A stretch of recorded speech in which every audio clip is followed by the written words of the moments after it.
record. All right. And we'll pick up with section 9.1.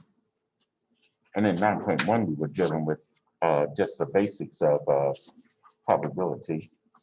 We did talk about some of the qualitative or categorical phrases that are related to probability, like impossible, likely, unlikely, and certain to occur.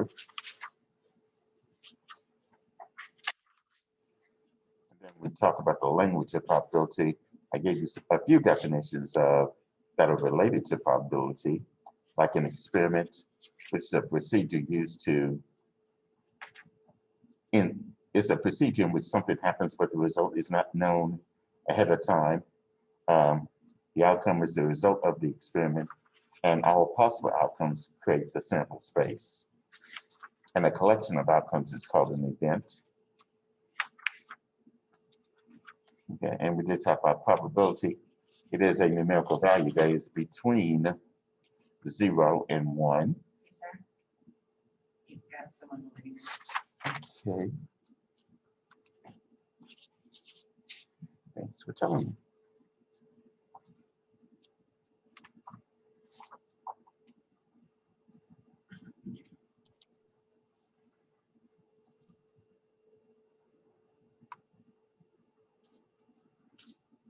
Okay, remind me, what do I need to do to pin myself?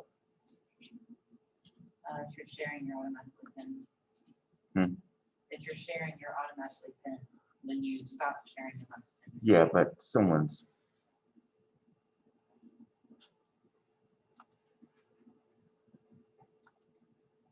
There we go.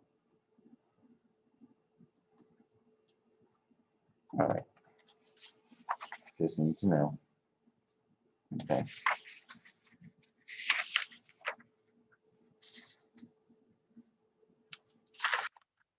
Okay, and then we talk about experimental probability. That's something when the event occurs F times when you repeat the experiment n number of times. Here's a few examples of that. Okay, now we're going to look at law of large numbers and what they call theoretical probability. So that's going to be, in this case, oops, there we go. All right, the values of F divided by N in this figure tends to settle near the number 0.75 for large values of N. If you remember that spinner where you only had two numbers, okay, one of the number 1 was the section that occurs like 25% of the time, and the number 2 occurs 75% of the time. Okay, this right here represents that law of large numbers. If you spin the spinner, let's say in this case, up to 5,000 times, the more you spin the spinner, the closer you should get to the probability value of 0.75 in this case. It should settle near 0.75.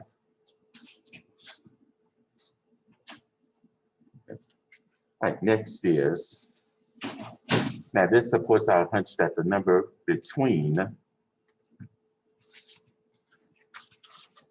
0 and 1, I'm gonna need to move this down, between 0 and 1, that best quantifies the chance the 1 to 2 spinner lands on 2 is 0.75. Okay. Now, the definition of theoretical probability, that would be the expected long-term behavior of experimental results. So here, that theoretical probability in this case of landing on a 2 would be 0.75.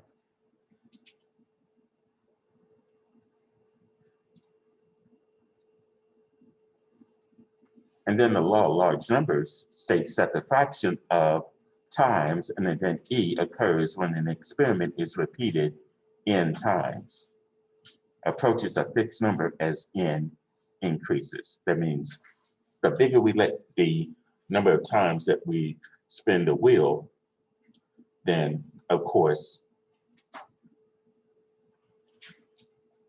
the fraction should get closer and closer to 0.75, or that decimal value should be get closer and closer to 0.75.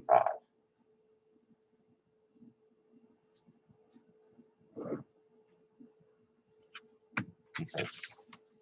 So here, that's just a definition of what the law of large numbers is dealing with theoretical probability.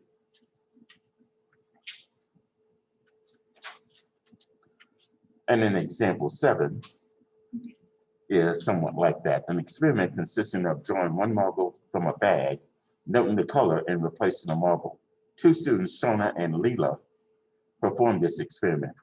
Shona picked a blue marble 48 times in 200 tries. Leila picked a blue marble 95 times in 500 tries. And our question is, which fraction, the 48 over 200 or 95 over 500, do you prefer as an estimate of the probability of drawing a blue marble? And how can you combine the results to obtain another estimate of the probability of drawing a blue marble?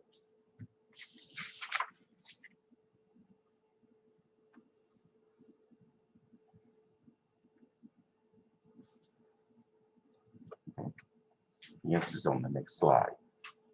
Now they say here that the experimental probability of 95 over 500, or as a decimal 0.19, is preferred because of the greater number of repetitions. Here, where Shauna did, well, actually later picked the blue marble 95 times, but did it in 500 tries, whereas Shauna only did 200 tries and was only to pick the blue marble 48 times.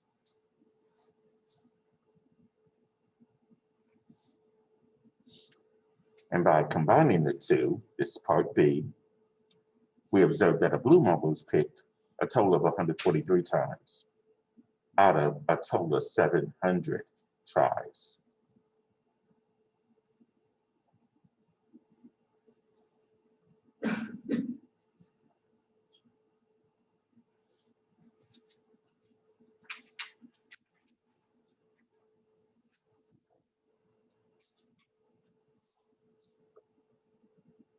So in this case here, this will be approximately 0.20. That would be another estimate of the probability of drawing a blue marble if we combine the two.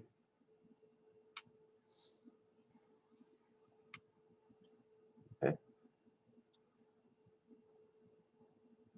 Now we do not know which estimate, as you can see, is going to be more accurate, but the law of large numbers suggests the estimate of 143 over 700 would be preferable. Okay.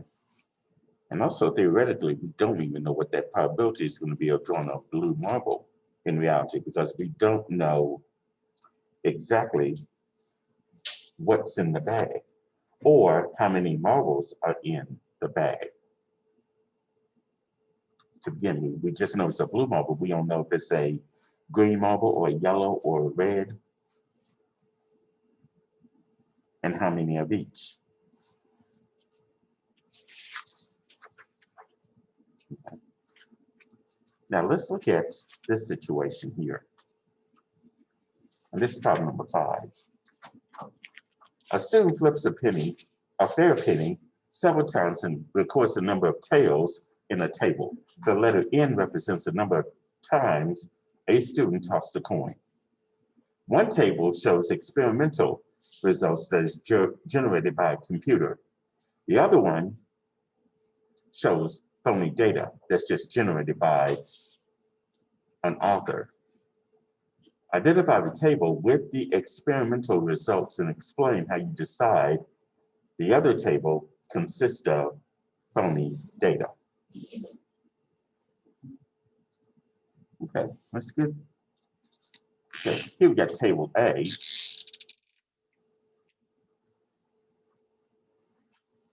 And N is going to be the number of trials. That's this row. And this row represents the number of tails. Okay. So let's look at table A first.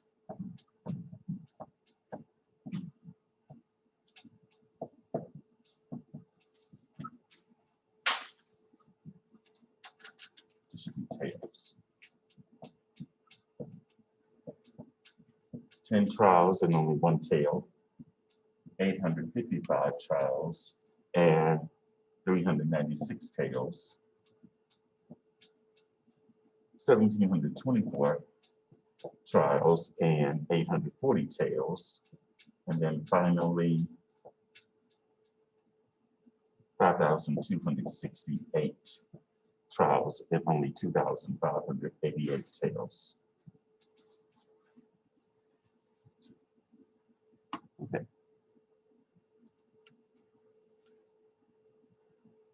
All right, now let's think about this for a moment.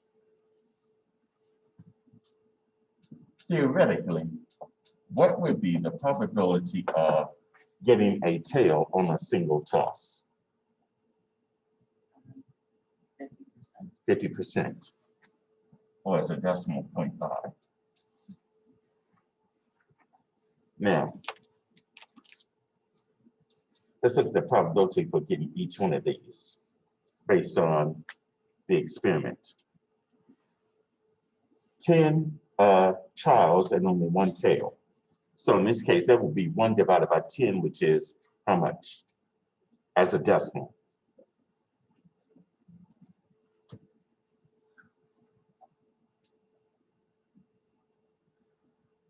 One divided by 10.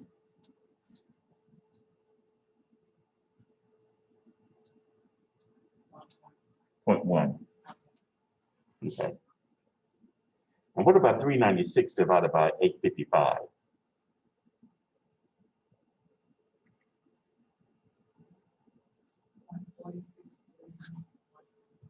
Okay, let's say to 2 decimal places, yep, 0.46. And 840 divided by 1,724. Okay, let's say 0.49. And then finally 2,588 divided by 5,268.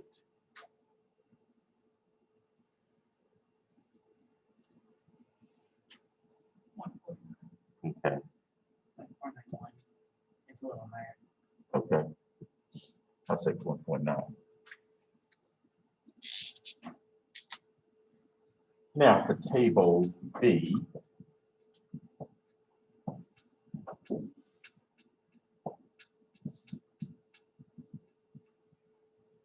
in this case here, 10 trials were done and only 4 tails. 748 were done and 300 tails. And then 1,832 with 1,329 tails. And finally, 4,368 with 2,764. And let's get those decimal values here. 4 divided by 10, 0.4. And then 300 divided by 748. Okay. Okay. And then 1,329 divided by 1,832, 0.73. And finally, 2,764 divided by 4,368. Okay.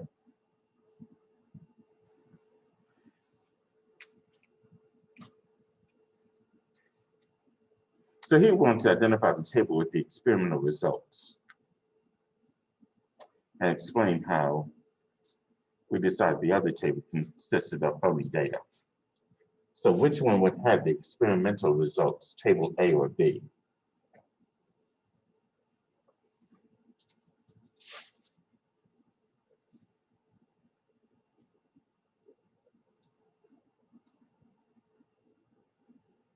Well, which one do you think is closer to the theoretical probability of 0.5? Table A. Yeah, because you can see here, this 0.49, that's 0.49, that's close to 0.5. So that looks like, in my opinion, it does have the, looks like it has the experimental results. And table B looks like it might be starting to stabilize.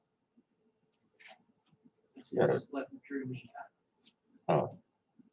But if you look here, these two are greater than 0.5. So it looks to me like that table could have like fake data. Okay. That's what that looks like. Okay. Any questions about problem number 5?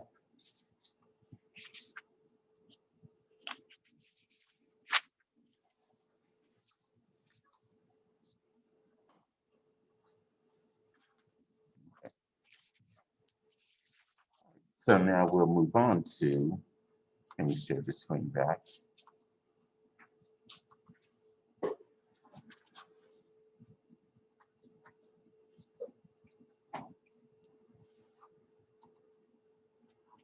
Okay, I'm gonna skip over this practical applications of the law of large numbers.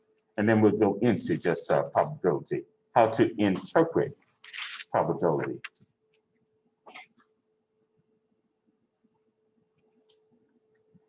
In this next example, I'm going to show you, it will show how, or illustrate how we can interpret a probability. Like in this case here.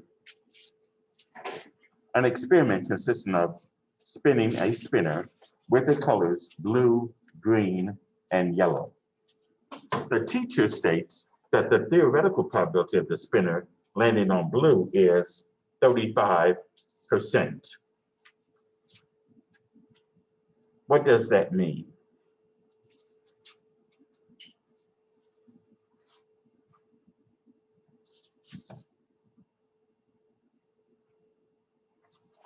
Well, what that means is this: if you spin the spinner many times, then you would expect 35% of the spins to land on blue. Okay. That's what that means when you're dealing with that theoretical probability. So you should expect 35% of those spins to hit the color blue. Like in this case, so let's say we spin the spinner 856 times. Then that means if we do 35% of 856,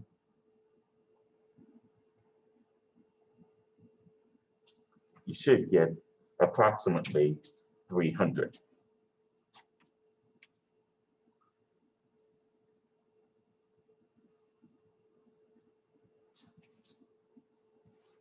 Okay, because that represents 300, well, 35%. So here in this example, problem number 9. Let's say we had a situation where a bag contains 450 blue and yellow marbles. The probability of drawing a yellow marble is 36%. So how many blue marbles are in the bag?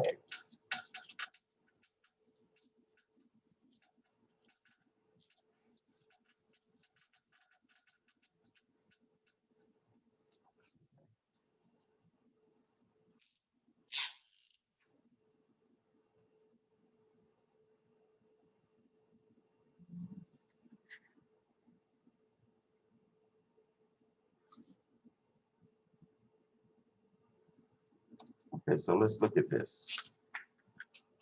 So the probability of drawing a yellow marble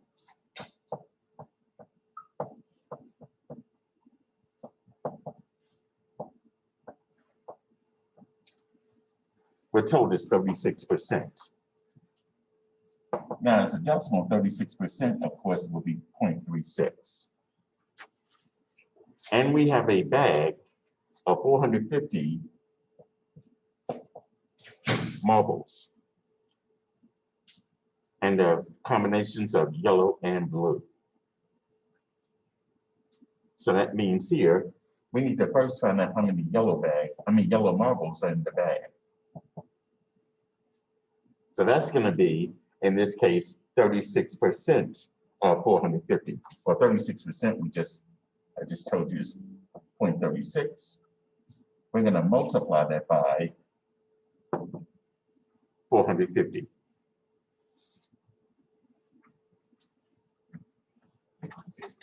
162. Now there are 162 yellow marbles. But the question is, how many blue marbles are in the bag? How much? Okay. In this case here, there are 450 total. We know there's 162 of them are yellow, so if we subtract 162 from 450, you'll get 288. So in this case here, there are 288 blue marbles that are in the bag.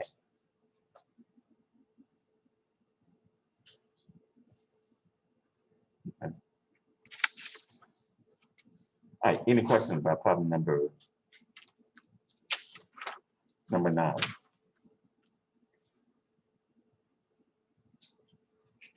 Okay.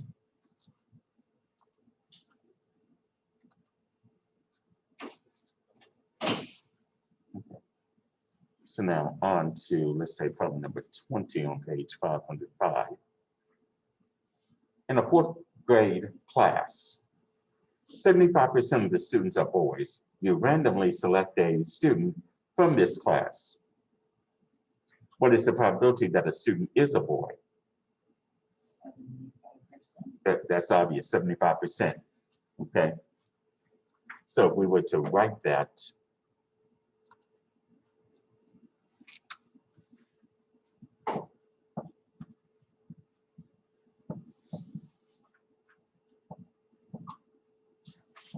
I'm not sure how they want it in the homework on WebAssign. They might want it as a percent, which is just going to be plain 75%. Or 0.75 as a decimal.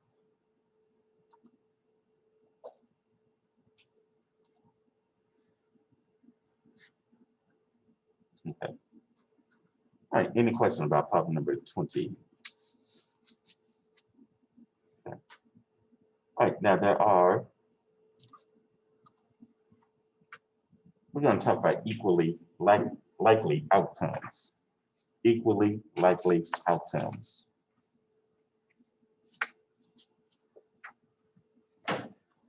So let's say we have the sample space of x1, x2, all the way down to x of k. If the outcomes are equally likely, then that means that all the outcomes have the same chance of occurring. Okay. So heads and tails could be the sample space when you're tossing a fair coin. That would be equally likely because you have that same, the outcome has the same chance of occurring. You can get a head or a tail, or rolling a pair of die with 1, 2, 3, 4, 5, and 6. Those outcomes will be equally likely. Okay. Because the probability of a head is 1/2, probability of getting a tail is 1/2. And the probability of getting one of the 6 numbers, well, actually, let's say the probability of getting a 1 would be 1/6, or 2, 1/6, and so on. Okay.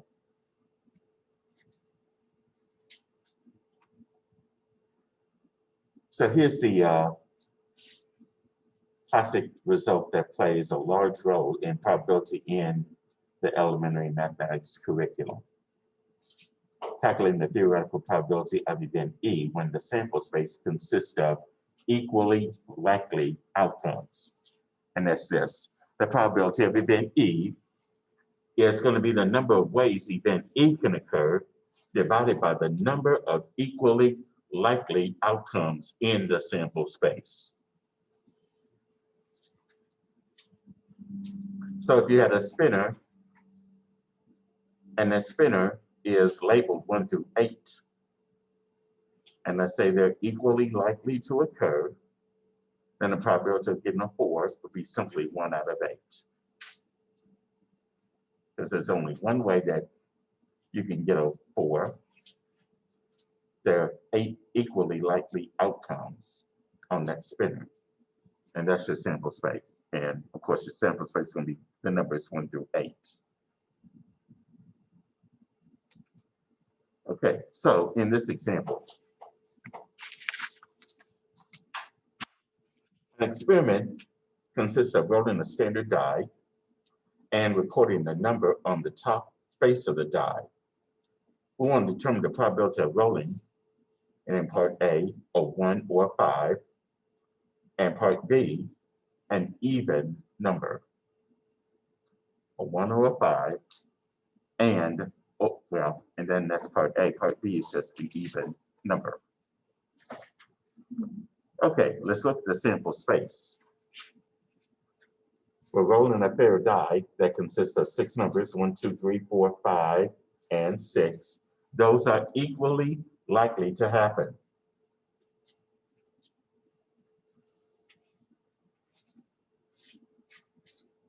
So your A, event A, is going to be rolling a 1 or a 5. And that's how we represent event A, a 1 or a 5.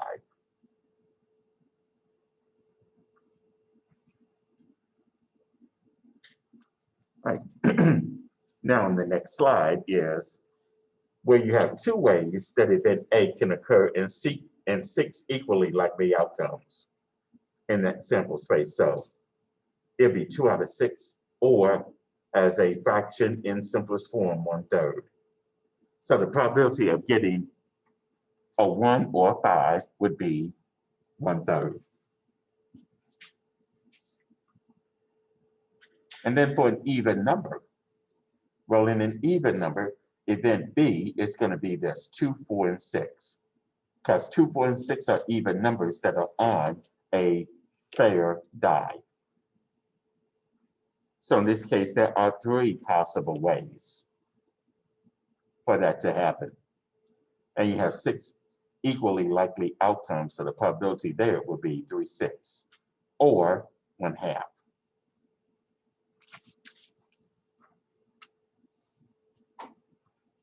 Okay. Any questions on example 9? Okay, take a look at this example.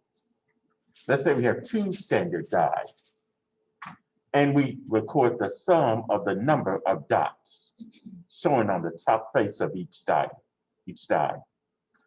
And we want the probability of rolling a 5, and then the probability of rolling a 3 or a 5.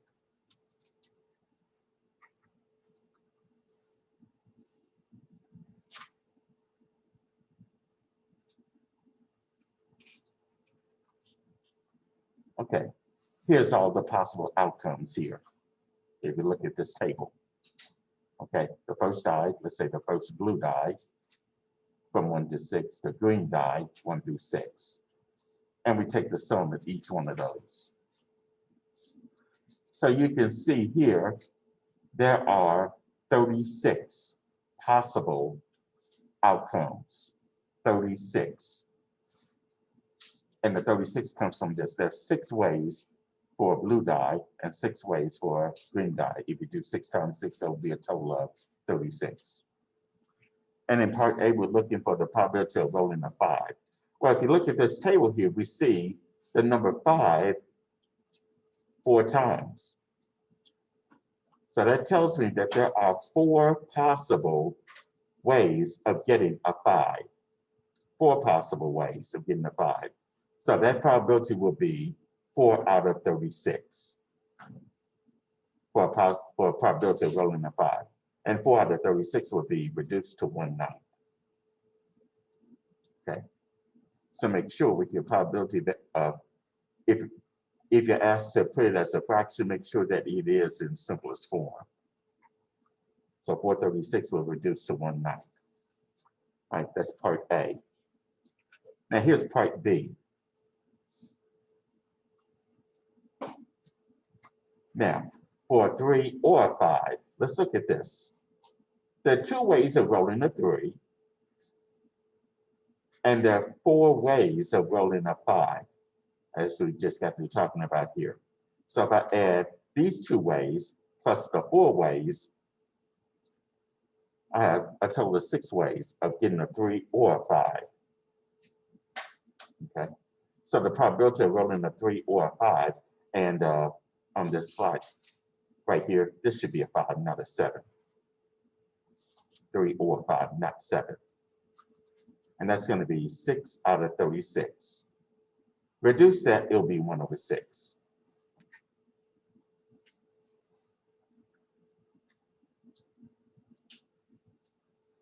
Any questions about parts A and B?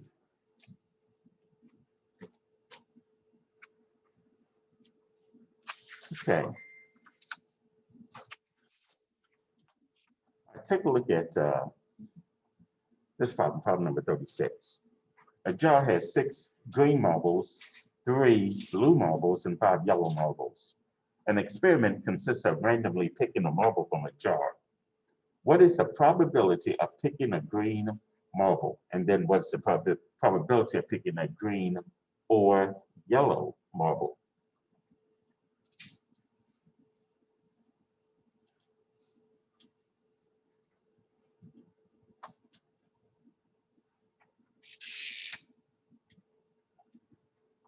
All right, so we got 6 green marbles, 3 blue marbles, and 5 yellow.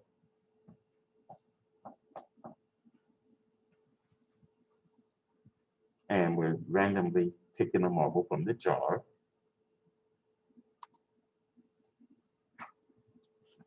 So here we want the probability of selecting a green marble.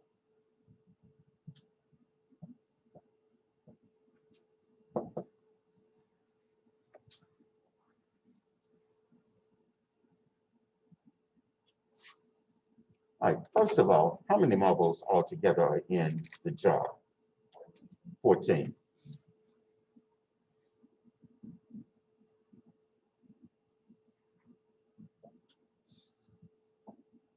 So that means the probability of selecting a green marble would be, how many green marbles? 6 out of 14. Now, 6 over 14 would be 3/7. So you have to divide the numerator and the denominator by the largest number that can go into both of them. That's going to be 2. So it'd be 3/7. Let's say they want that as a percent. 3/7 as a percent. 43, so 43%. Okay, yeah, 43% approximately. Here we do 3 divided by 7, and then multiply by 100. And we'll round to the nearest percent. So that percent would be to the nearest whole number. Any questions about part A? Now in part B, we want the probability of selecting a green or a yellow marble.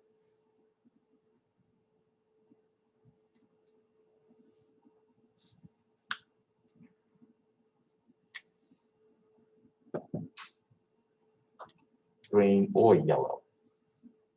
Well, we already established that there's 6 green marbles out of 14. Now you got to add to it the number of yellow marbles. How many of those? 5 out of 14. So here we add those two fractions. 6 and 5 is 11. That'll be over 14. So it'd be 11 over 14, and it's already in simplest form. Now, what would this be as a percent? 79. Approximately 79%. 11 divided by 14 times 100. Rounded to the nearest whole percent.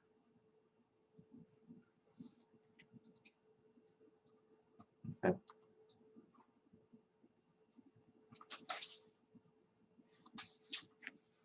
All right, any questions about problem number 36? Okay. All right, problem number, well, here's the next one, problem number 43. Here we go. This table shows the number of minutes customers waiting in line at a bank during the lunch hour and the corresponding frequencies. So here we want to find the probability of each event. And part A is the probability that a customer waited 4 minutes. Part B is the probability of a customer waited 3 or 4 minutes. Then part C, a customer waited less than 4 minutes. Part D, a customer waited 5 or more minutes.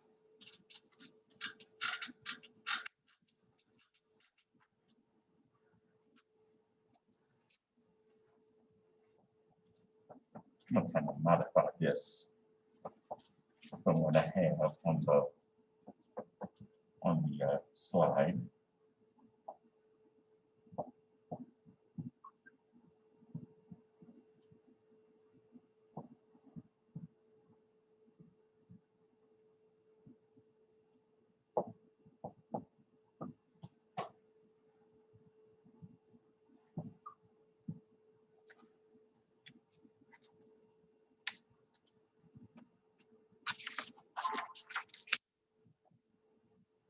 So in this case here,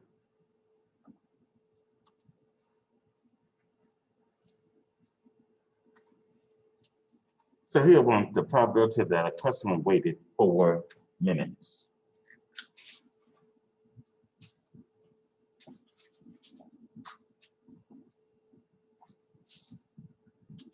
So this is part A. What's the total frequency for this particular problem? 27. And the probability of waiting 4 minutes. How many waited 4 minutes? 3. Out of how many? Total. 27. So this will be 3 over 27. We can reduce that to what? 1 over 9. And if they ask for this as a percent, what's 1 divided by 9 times 100? Okay, we're approximately 11%.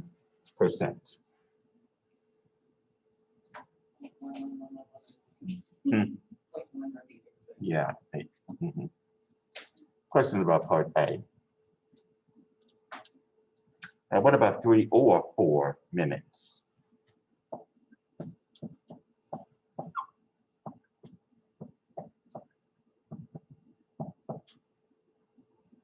Three or 4 minutes. So let's find the probability that someone waited 3 minutes, which is, that's 4 out of 27. And for 4 minutes, we've already established that as 3 out of 27. So we're just gonna add those two. 4 plus 3 is 7 out of 27. And it's already in simplest form. So what's 7 divided by 27 times 100? 26%.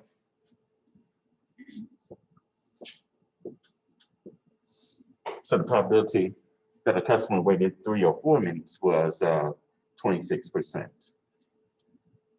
Okay, questions on part B? All right, part C.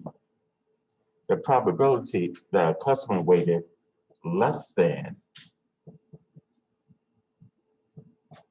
4 minutes. Less than 4 minutes. When less than 4 means we need to look at 3 minutes, 2 minutes, and 1 minute.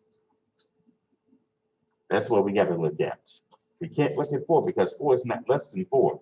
It says strictly less than 4 minutes, so it's 3, 2, and 1.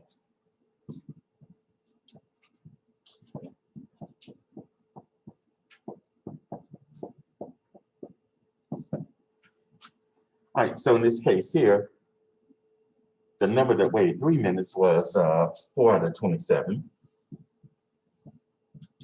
The number that waited 2 minutes, 10 out of 27. And for 1 minute, there was 7. out of 27. So let's add these together. What is 7 plus 10 plus 4? 21. So this is 21 out of 27. And if we reduce that, what would that be? 0.778. So that's 77.8%. Or to the nearest, let's say to the nearest whole, 78. Okay.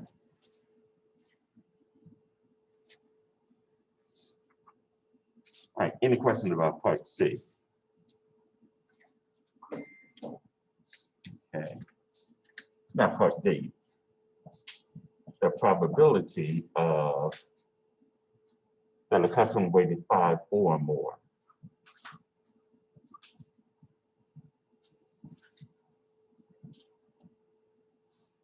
Which means, of course, at least 5 minutes.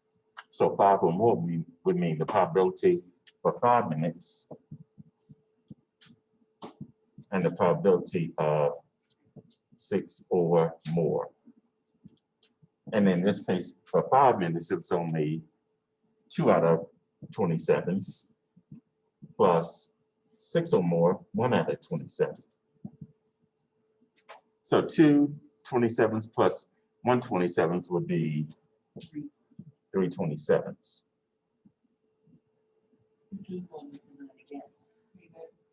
Yeah, 11%. This was just a 1/9, but as a percent, approximately 11%. Okay.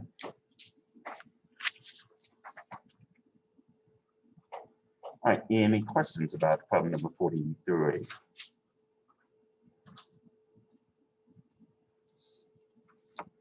Okay, next we'll talk about the sum of probabilities.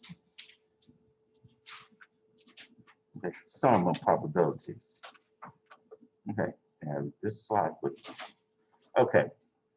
Here's the table that shows the outcomes and probabilities for the 1 to 3 spinner. Okay, so here are those outcomes and their respective probabilities. And this is the 1 to 3 spinner. This is what it looks like. Okay, now I don't know if you have any idea what angle measurements are. Okay, I don't think we're going to be doing any type of, measurements here. So, I mean, this sector or this piece with the 1 in it has a measure of 72 degrees. The 2 has 108 degrees, and the 3, that's half the circle, or 180 degrees. Okay.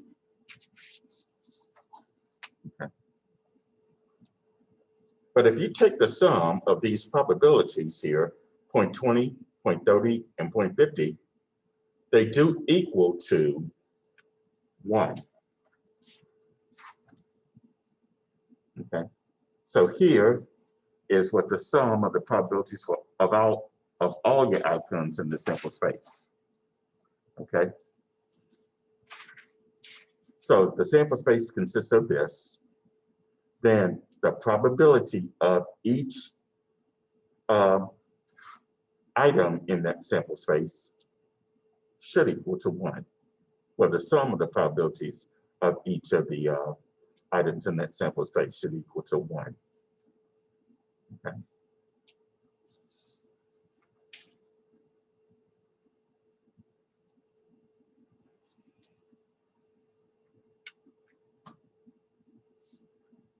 All right, so in this problem here, now I know this is hard to see because when I made the copy of this, you did not come out right. But at the 1, this angle is at 73 degrees. And at 2, this angle right here is 107. And at 3, it's half the circle. And in a circle, the angle measure for an entire circle is 360. And half of that would be 180. Okay.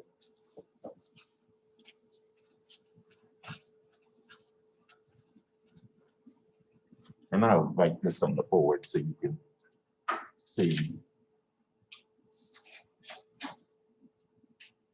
How this works out.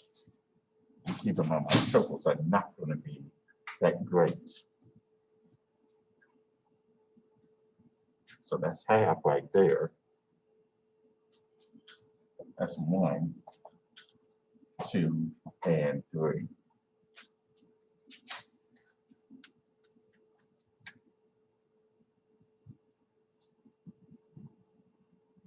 Let me tell you, this 73, this right here is a measure of 107. That would mean that this angle measure for this one is 180 degrees.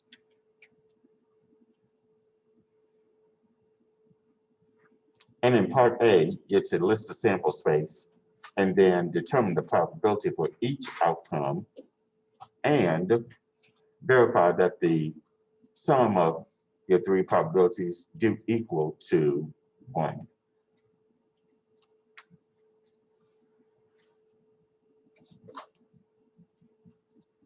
Okay, so in this case,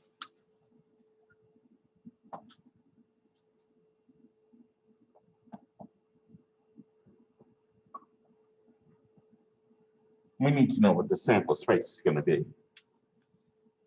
So from that spinner, what's your sample space? 1, 2, and 3. It's just those numbers that are on that spinner.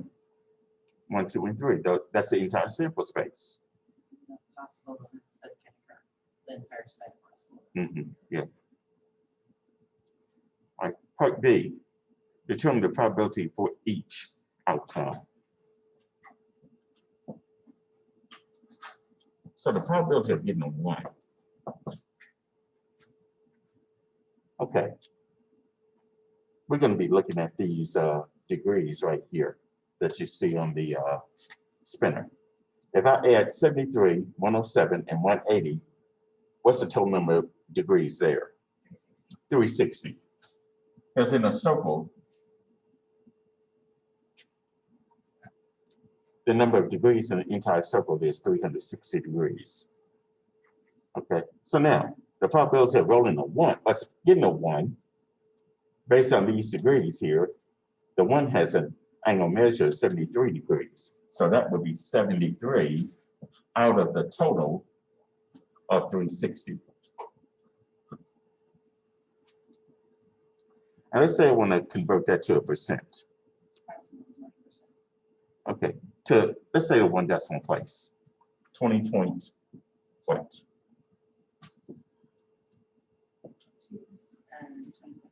20.3. Yeah, 20.3%. All right, questions on, well, there's more to it. The probability of getting a 2, or spinning a 2. Well, the 2 has an angle measure of 107 degrees out of 360.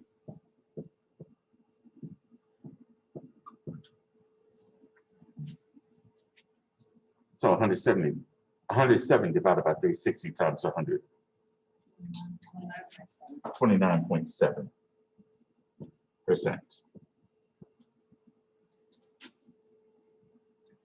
And then finally, the probability of getting a 3. There's 180 over 360. That's approximately, well, actually just 50%. Okay. So that's part B.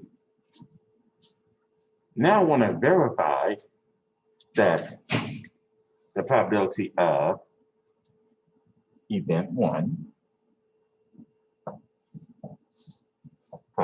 getting a 1, plus the probability of getting a 2, plus the probability of getting a 3 should equal to 1.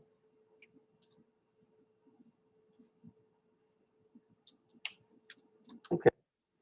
I'm going to use these fractions here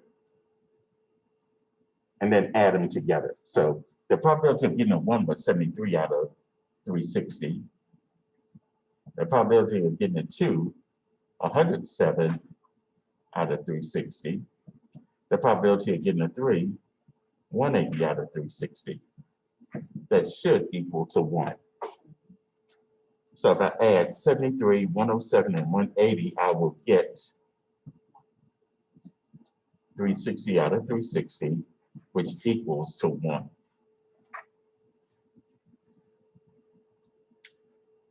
So in this case here, I verified that the sum of all three probabilities does equal to 1.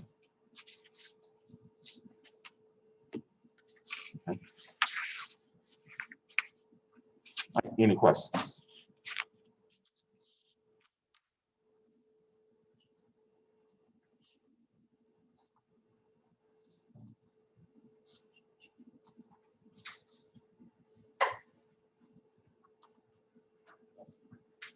Okay, here's one of those situations where a 1 to 3 spinner has the following properties. The probability of event of a 1 would be 0.3, and the probability of a 2 is 0.25. And I want to calculate the probability of getting a 3.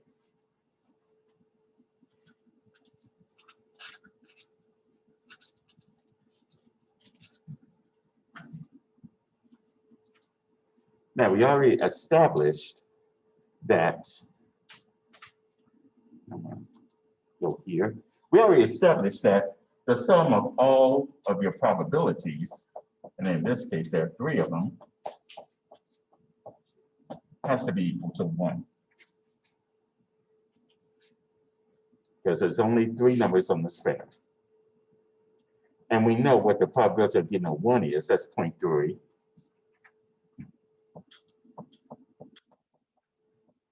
And the probability of getting a 2 was 0.25.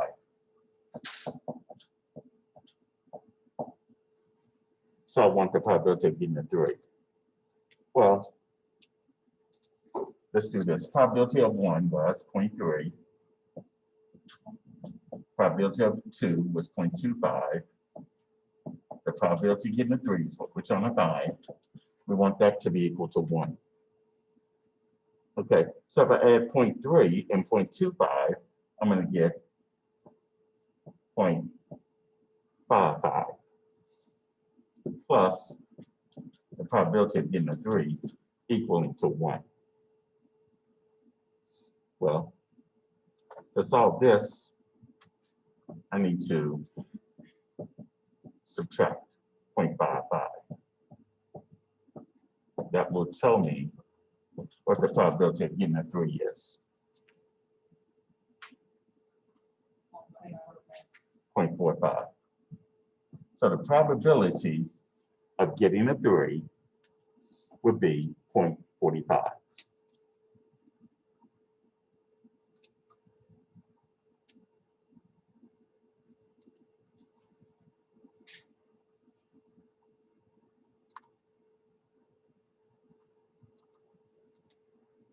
Any questions? $1 minus 55 cents. You have to think of the, it's like $1, it's like 1.00. You have to think of money. You have $1, take 55 cents away from you, you're left with 45 cents.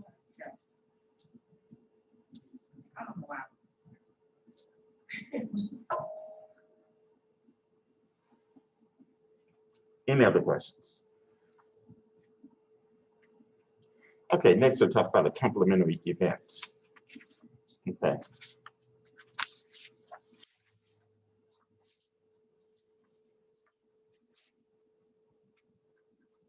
All right, if we already know what the probability of E is, then we can use the following complement rule to find the probability that E does not occur. Okay. Now the complement of E, and we use the squiggly mark in front of the E to represent the complement. Some textbooks use the E with the bar on top for the complement of E. But in this case, we're going to use the squiggly mark for the complement of E. And that consists of all outcomes in the sample space that do not belong to E. Okay.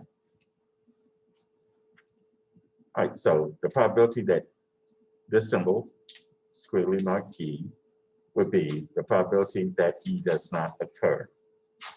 And if we know the probability of E, then we can find its complement by subtracting that probability from 1.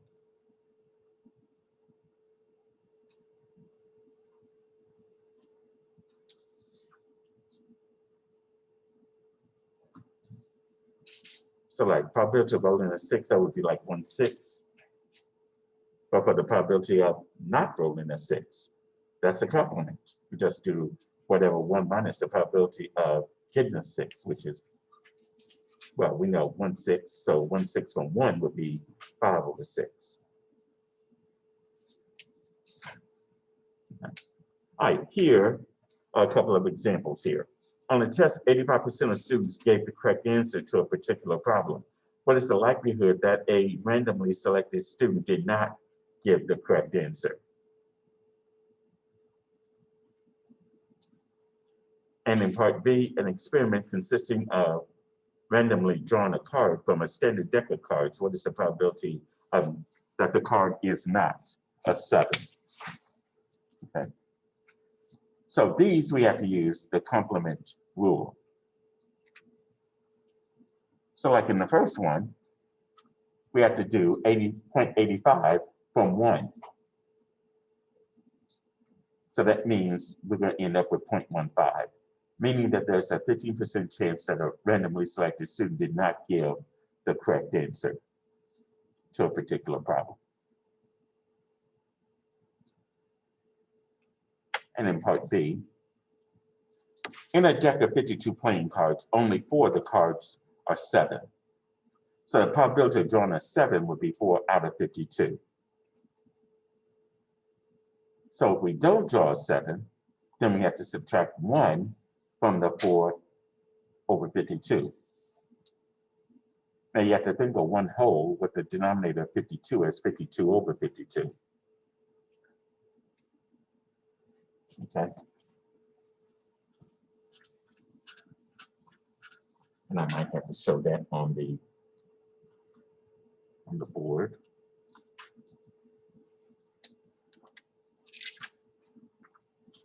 So the probability of a 7 out of a deck of 52 playing cards is 4/52. The probability of not getting a 7, we have to do 1 minus 4/52. And of course, the denominator was 52, so 1 whole with that denominator of 52 would be 52/52 minus the 4/52. And this will be what, 48/52?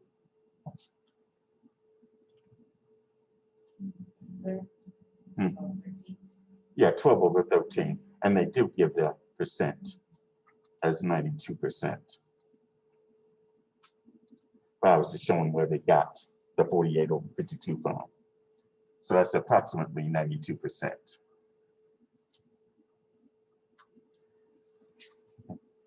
Questions on this?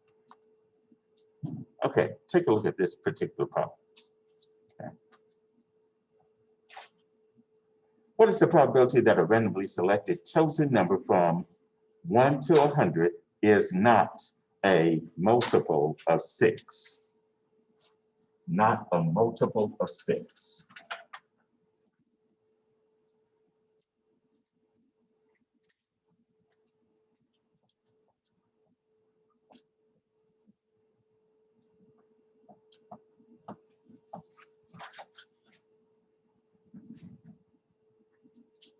Okay.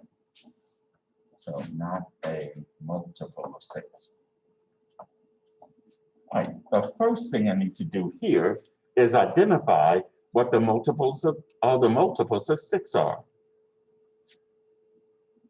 16 of them under How many? 16. Oh, you already did this. Okay, but for everyone, here it is. 6, and then 12, 18, 24, 30, 36, 42. I'm just adding 6 as I go along, by the way. 48, then 54, 60, 66, 72, 78, 84, 90, and 96 is as high as I can go because we're looking for the multiples of 6 between 1 and 100. And the probability of selecting a number that is a multiple of 6 would be 16 over 100. 16 over 100. Now we're looking for the complement. The probability of not selecting a number that is a multiple of 6.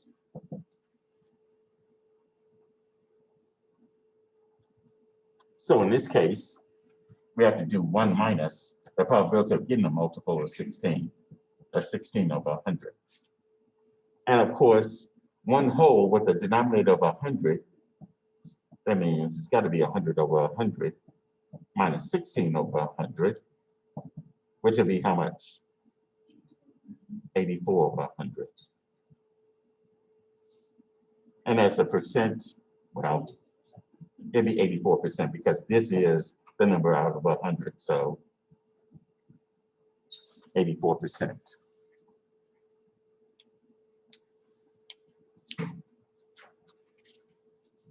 Okay, any question about problem number 35? Okay. Okay. Yeah. Okay, I mean, You know, okay. So I know if you have any questions. Okay, let's say we had this. An experiment has exactly 3 outcomes, A, B, and C. Suppose the probability of A is 0.20 and the probability of B is 0.35. And I want to find the probability that in part A, C occurs, and part B, C does not occur.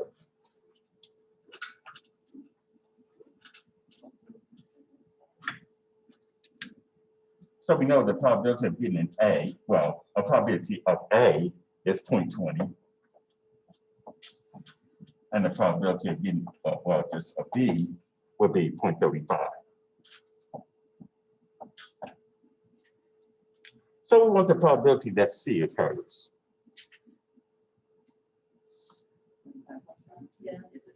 Okay, and the way that would work, I'll just have to, I'll just write it out like I have in my notes. Because the sum of all the probabilities is 1. And the probability of A is 0.20, probability of B is 0.35. This adds up to 0.55. And if I subtract 0.55 from 1, and that 1 is like 1.00, then the probability of getting a C, that C occurs will be 0.45. Okay? And then for C not occurring, which is part B, yeah, pretty much did that. Now you can think of this, since its probability of C does not occur, that would have to be the probability of A and B occurring. 0.20 plus 0.35 would be 0.55. Okay. Questions on that? Okay. I'll tell you what, we're gonna have to end it right here. Okay. And then Wednesday, we'll look at comparing probabilities. And then go into 9.2 that deal with the rules of probability. Okay. All right. Make sure that you sign your name on the sign-in sheet before you leave. And I'll see you Wednesday.